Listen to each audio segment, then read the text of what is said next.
அமெரிக்க அதிபர் Donald Trump புதிய visa நடவடிக்கை அமெரிக்காவில் வேலை செய்யணுமா அப்படின்னா இனிமேல் உங்க கம்பெனி 90 லட்சம் ரூபாய் வரை செலவழிக்கணும்.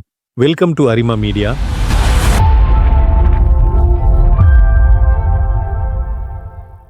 அமெரிக்கா இந்தியா இடையிலான H1B விசா பிரச்சனை இப்போ இன்னும் அதிகரிச்சிருக்கு.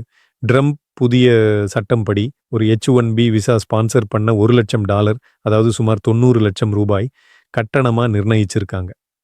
வெள்ளை மாளிகை அறிவிப்பின்படி இந்த கட்டணம் உயர்த்தப்பட்டதுனால அமெரிக்க கம்பெனிகள் மிகவும் திறமைசாலிகளான எளிதில் மாற்ற முடியாத தொழிலாளர்களையே கொண்டு வருவாங்கன்னு எதிர்பார்க்கப்படுது. ட்ரம்ப் சொன்னதாவது, நமக்கு நல்ல வேலைக்காரர்கள் தேவை. இந்த உத்தரவு மூலம் அமெரிக்காவுக்கு மிகச்சிறந்த தொழிலாளர்கள் கிடைப்பாங்க. கடந்த ஆண்டு மட்டும் H1B விசா பெற்று அமெரிக்காவுக்கு சென்றவர்களில் 71% இந்தியர்கள்தான். அடுத்த இடத்துல 11.7% உடன் சீனா இருந்துச்சு.